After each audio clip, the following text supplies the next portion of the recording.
무엇인가가 신뢰할 만한 이야기가 되려면 뭐가 필요하죠? 증거. 예, 증거가 필요합니다. 증거가 필요하다는 말은 원인이 있으면 결과가 있는 뭔가 논리적인 무언가가 있어야 한다는 말이죠. 그래야 그것이 학문적인 성격을 띱니다. 학문적인 성격을 띈다는 말은 이 세상의 모든 사람들이 신뢰할 만한 내용을 가진다라는 의미를 가지겠죠. 그러니까 우리가 초등학교 때부터 대학에 이르기까지 우리가 배우는 모든 학문의 사상적 토대는 그것이 설명할 수 있는가, 원인과 결과로 그것을 입증하고 설명할 수 있는가여야만 하는 것입니다. 그렇지 않으면 우리가 배울 만한 가치가 없는 학문적인 것이라고 할 수는 없는 것이죠. 때문에 우리가 배우는 모든 학문의 사상적 토대는 이신론이라고 불리는 사상에 의해서 세워진 것이라 할 수 있습니다. 이신론이라고 들어보셨어요? 이신론. 처음 들어보는 것 같죠? 이 다스릴 이, 귀신 신자를 사용한 것인데, 그러니까 귀신이 다스리는 뭐 이런 내용인데 그런 의미는 아니고 신이 만든 이치가 이 세상을 지배한다는 사상입니다. 그렇게 따지면 마치 성경적이죠.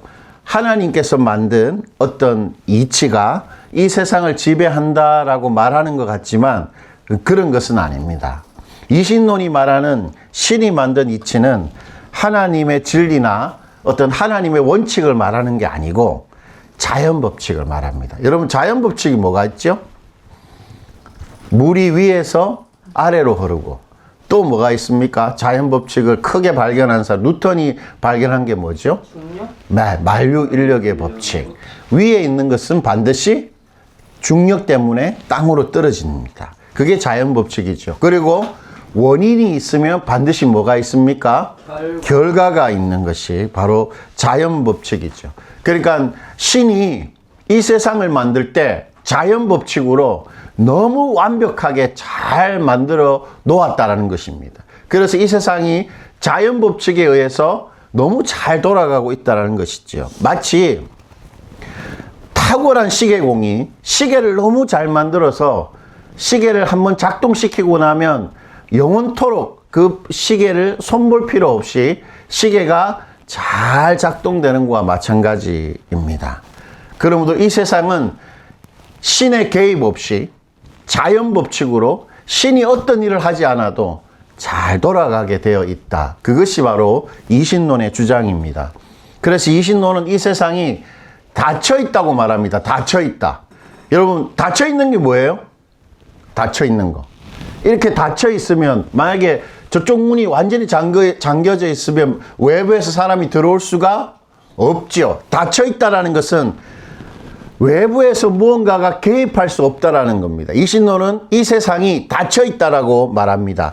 이 세상 외부에서 원인과 결과로 설명할 수 없는 일들은 절대로 일어날 수 없다라고 가르칩니다. 예. 원인과 결과의 일들만 일어나게 된다는 거죠. 그래서 이신론은 이렇게 표현합니다. 이 우주는 폐쇄된 체계 안에서 인과율의 일치체로 결정론적인 성격을 지닌다.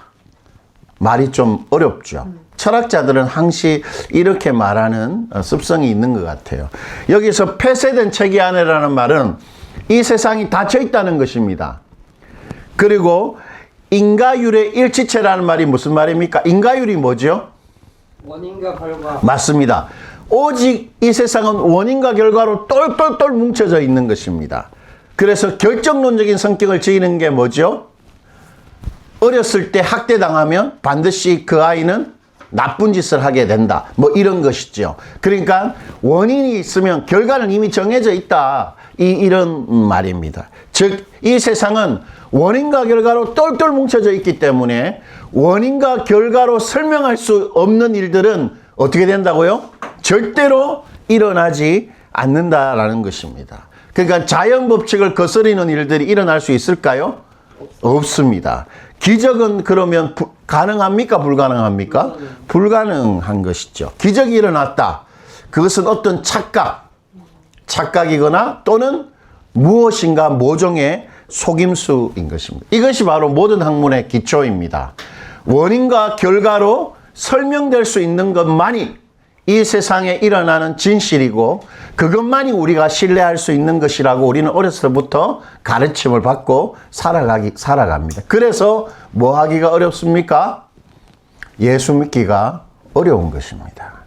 그래서 심지어 신학자들 중에서는 성경을 믿지만 어떤 부분은 믿지 않냐면 기적은 절대로 믿지 않는 신학자들이 있습니다. 홍해가 갈라졌다. 그것은 그냥 갈라졌다고 표현할 뿐이지 조수간만의 차이로 인해서 땅이 이렇게 올라온 것이다, 물 위로. 그렇게 설명을 하지요. 그런데 막상 홍해에 가보면 절대로 그럴 수 없다는 걸 알 수는 있는데 어쨌든 그렇게 설명합니다. 여러분 오병이어의 기적 아시죠? 네. 떡 5개와 물고기 2마리로 몇 명이 먹습니까? 5,000명 이상이 먹죠. 이게 가능한 일입니까? 그러니까 어떤 신학자들은 이거는 불가능했는데 사실 그 수많은 사람들이 먹기는 먹었다. 어떻게 먹었냐면 다 자기 먹을 것을 숨겨놓은 거예요. 일단 자기 점심을. 예. 그런데 어떤 어린아이가 자기 점심을 이렇게 딱 내어놓는 것을 보면서 다 각성이 된 것입니다. 그래서 모든 사람들이 자기가 숨겨놓았던 음식을 다 내놓으니까 5,000명이 먹게 되었다는 것이죠. 그렇게 해석을 하는 것입니다. 왜냐하면 원인과 결과로 설명할 수 있기 때문이죠. 즉 예수님이 그냥 떡을 떼서 떡이 생겼다라는 말은 원인과 결과로 설명할 수 없는 일이기 때문에 그런 일은 애초에 일어나지 않았다. 그렇게 생각하는 것입니다. 우리는 이신론에 의해서 어떤 면에서 어렸을 때부터 계속 이렇게 세뇌된 것이라고 할 수 있죠. 그러나 여러분, 세상은 닫혀 있지 않습니다.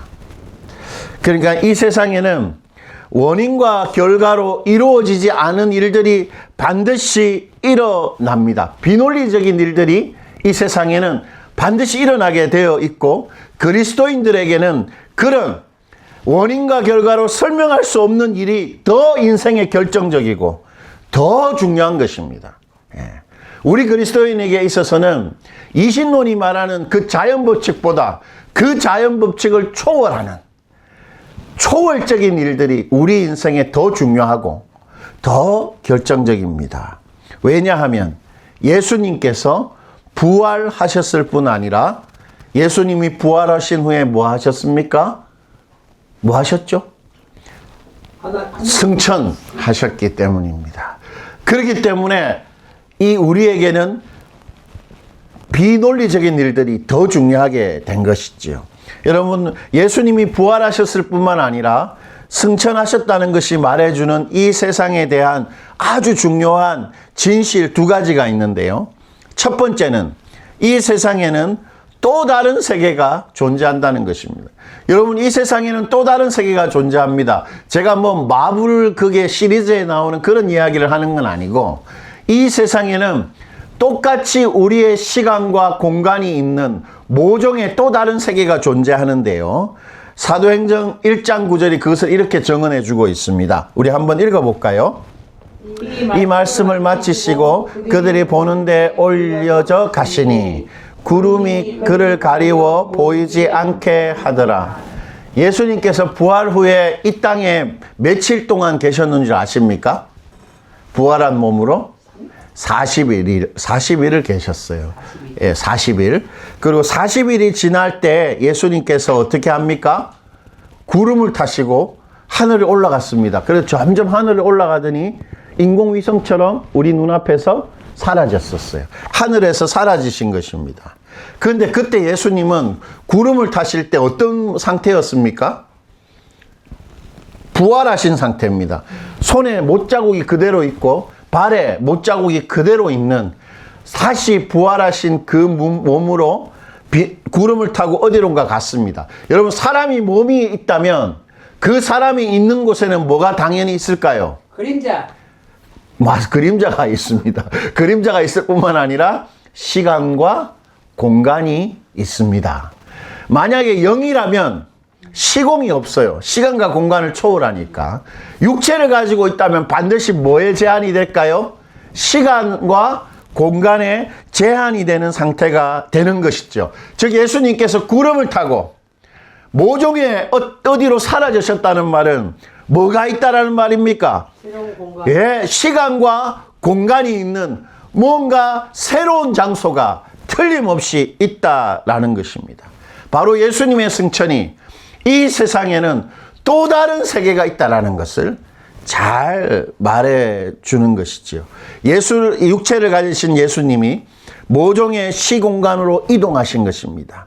이 세상에는 눈에 보이는 세계뿐만 아니라 이 우주 어딘가에 또 다른 세계, 바로 하나님의 세계, 그 세계가 있다라는 것을 예수님의 승천이 증명하는 것입니다.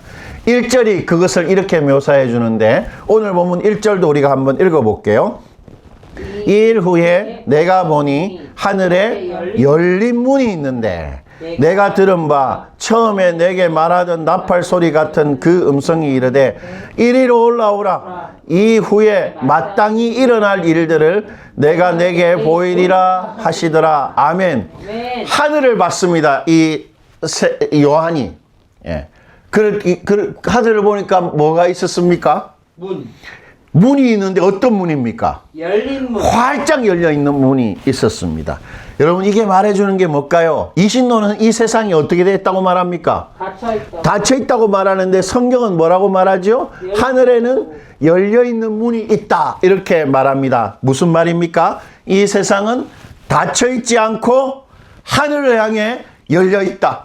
이 세상에는 원인과 결과로 이루어진 일뿐만 아니라 돈이 있으면 잘 살고 공부 잘하면 좋은 대학 가고 잘생기면 뭔가 이쁜 여자랑 결혼하고 이런 원인이 있으면 결과가 있는 일만 일어나는 게 아니라 말씀 보고 묵상하면 복이 있고 내 뺨을 치면 다른 뺨을 돌려대도 절대로 손해보지 않고 살아가는 열려있는 원인과 결과로 설명할 수 없는 일들이 반드시 일어나게 된다. 또 다른 세계가 있다. 하나님께서 그렇게 우리에게 보여주시는 것입니다. 때문에 우리 인생에는 날마다 원인과 결과로 설명할 수 없는 기적이 일어나게 되는 것이죠.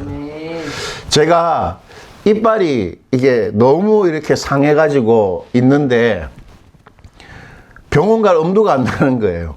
이빨 상태로 봐서는 이게 수백만 원이 깨어질 것 같다는 생각이 들어가지고 엄두가 안 나서 계속 방치하다가 아프기 시작했습니다. 아프면 어찌합니까? 예, 장사가 없죠. 그래서 기도했습니다. 너무 망가져서 이거 어떻게 해야 됩니까? 하나님 제발 좀 이렇게 이빨 좀 해결해 주세요. 이렇게 했더니 어떤 일이 생겼냐면 제가 청년부 때 이렇게 같이 이렇게 교회 생활했던 어떤 지체가 전화를 해서는 저한테 그 약간 후원을 하겠다 이렇게 하고는 오늘 목돈을 좀 준 겁니다. 그리고 병원에 가고 나서 그 일이 있었던 거죠, 참. 그러니까 하나님께서 이빨 치료하라고 주신 것이다. 저는 그렇게 생각하는 것이죠. 그런 일들이 우리에게는 반드시 일어납니다. 원인과 결과로는 도무지 설명할 수 없는 하나님이 하시는 일, 말씀대로 살았더니 생기는 일들이 우리 인생에는 반드시 일어납니다. 왜요? 하늘이 어떻게 해요? 열려 있기 때문입니다. 이 세상은 닫혀 있지 않습니다.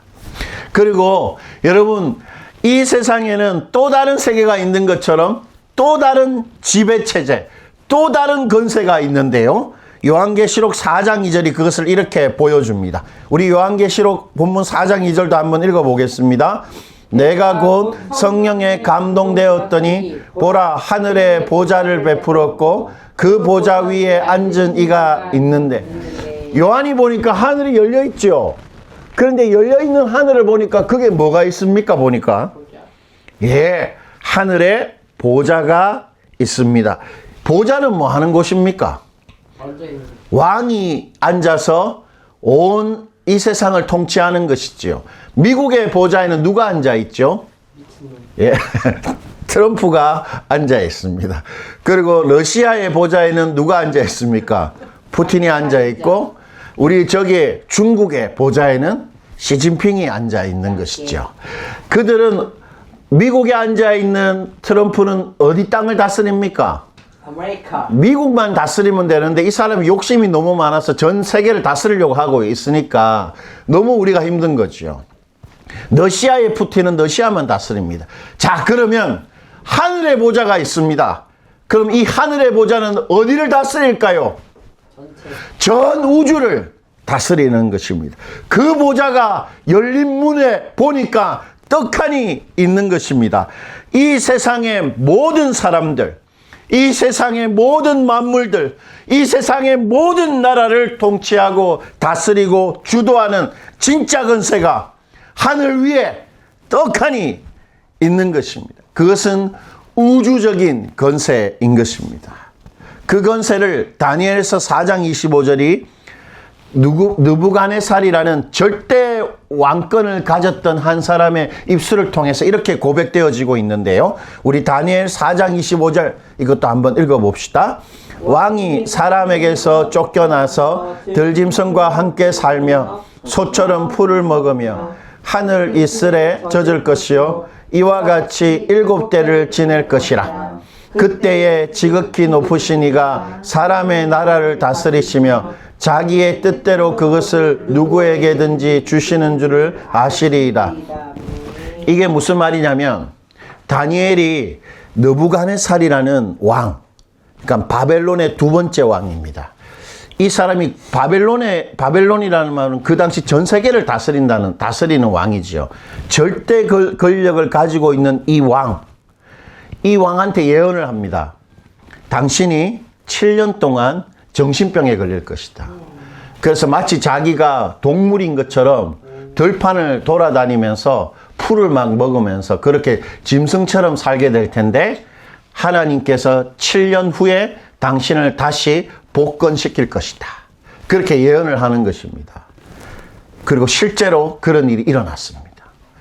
미친 사람처럼 7년 동안 들판에 있었는데 그 사람을 이제 누가 왕으로 세우겠습니까? 그런데 그 사람을 하나님께서 왕으로 다시 세우십니다. 그래서 이 느부갓네살이 어떻게 고백하냐면 지극히 높으신 이가 사람의 나라를 다 다스리시고 자기 뜻대로 그것을 누구에게든지 주시는 줄 제가 알게 되었습니다. 그렇게 느부갓네살 왕이 고백하는 것이죠. 바로 그 권세입니다. 온 나라를 다스리시고 어떤 나라의 왕이 될 것인지를 결정하는 그 권세. 그게 바로 하늘 보좌입니다. 미국에 트럼프를 주시고 트럼프에게 미국을 주시고 시진핑에게 중국을 주시고 러시아에게 푸틴을 주신 것은 다른 것이 아니라 바로 하늘 보좌인 것입니다. 하나님이 주권적으로 선택하신 것이죠. 바로 자신감입니다.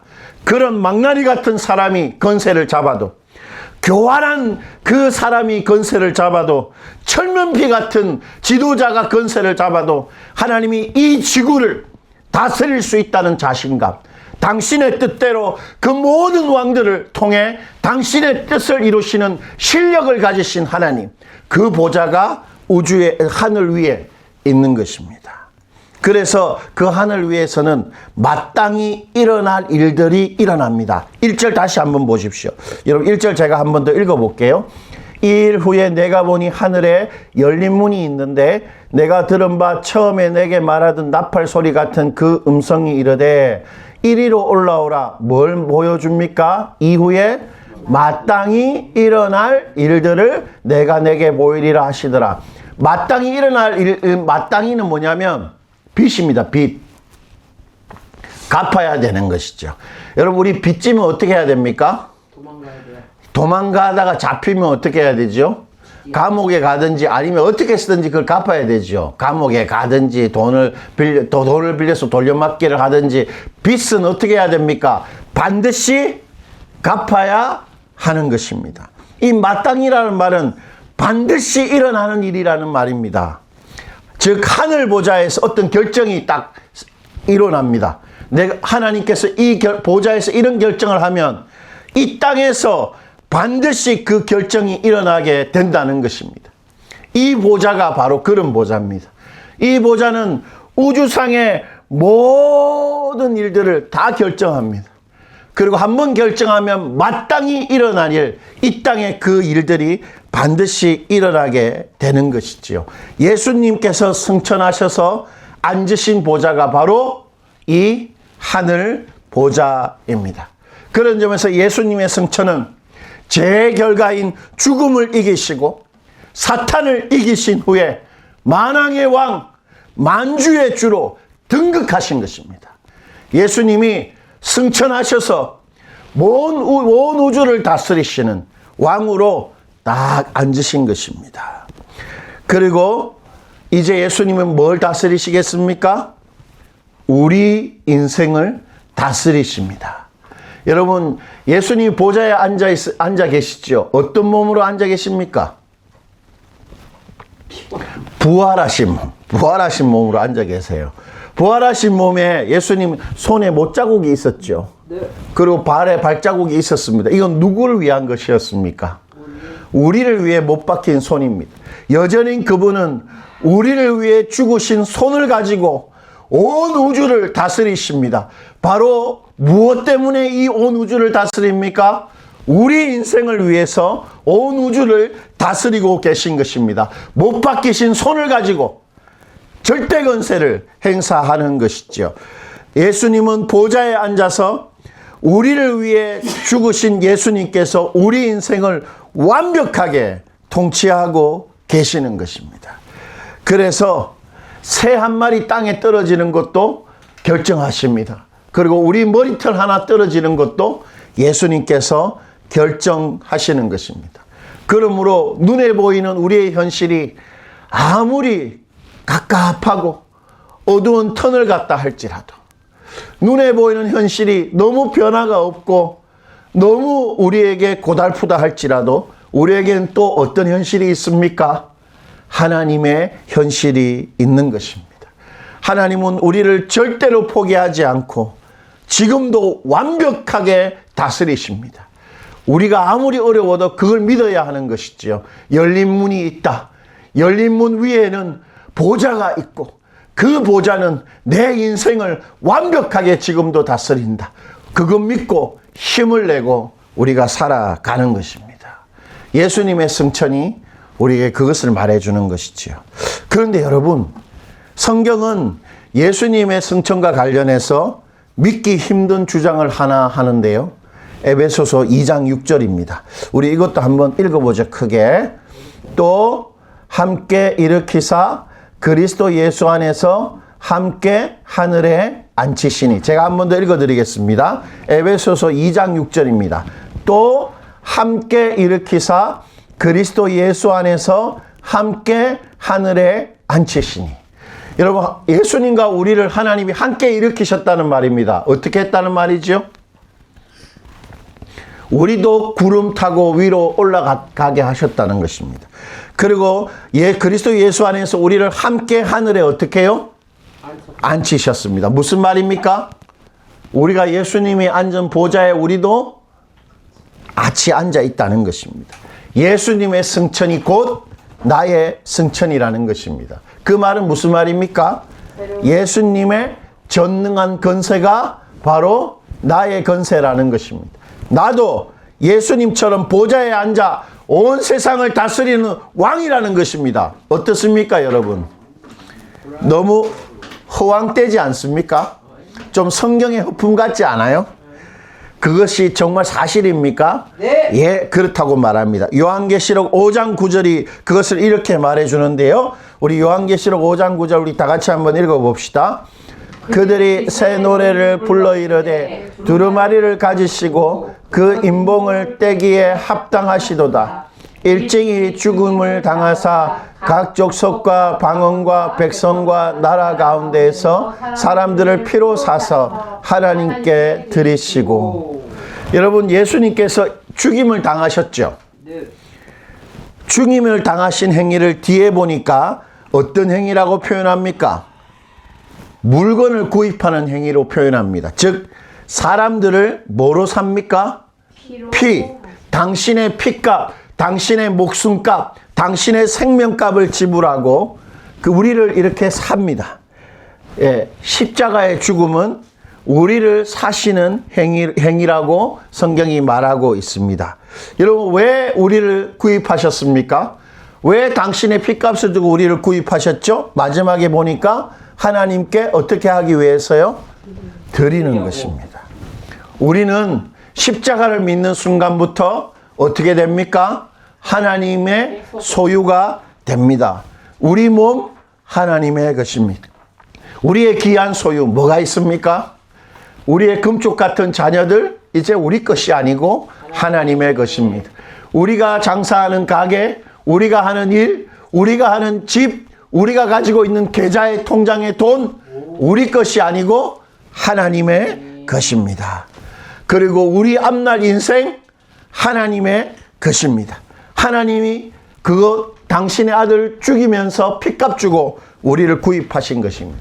예수를 믿는다는 것은 바로 그것입니다. 이제 내가 내 것이 아니고 하나님의 소유임을 믿는 것이 예수를 믿는 것이죠. 자, 그렇다면 왜 아들까지 죽이면서 우리를 소유하셨을까요? 10절에 그 답이 있습니다.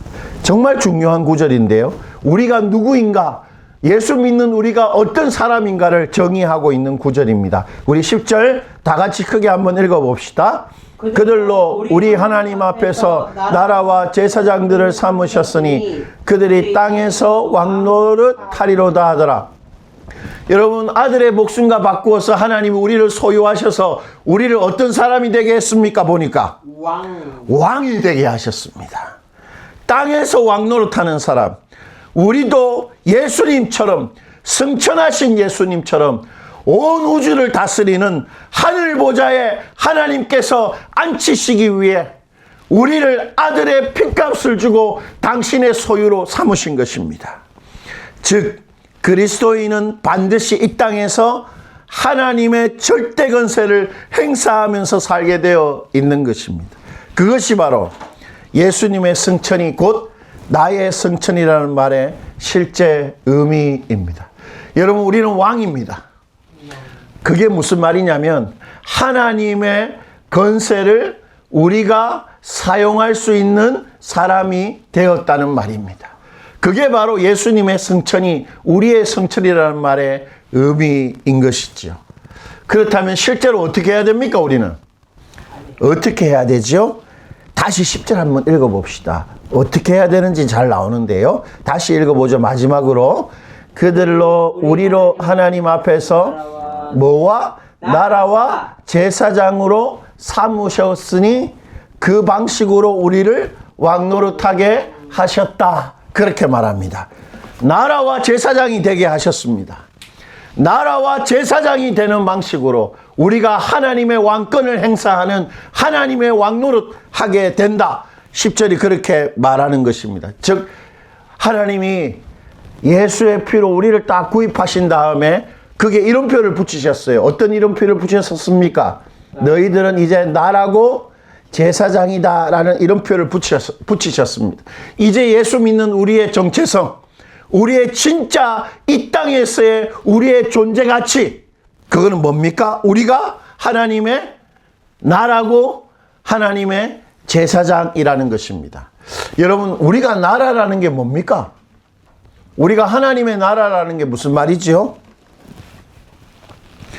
우리가 하나님의 통치력을 드러내는 사람이라는 거죠. 그 말은 무슨 말입니까? 중요한 것인데 잘 들어보십시오. 이제 하나님이 우리를 통해서만 당신의 권력을 행사하기로 작정하셨다는 것입니다. 하나님은 우리 없이는 이제 이 땅에 그 어떤 권력도 행사하지 않으십니다. 왜요? 우리가 이제 나라이기 때문입니다. 예수 믿은 우리, 아들의 핏값을 주고 소유한 우리를 통해서 오직 하나님은 당신의 나라, 당신의 권세를 행사하십니다.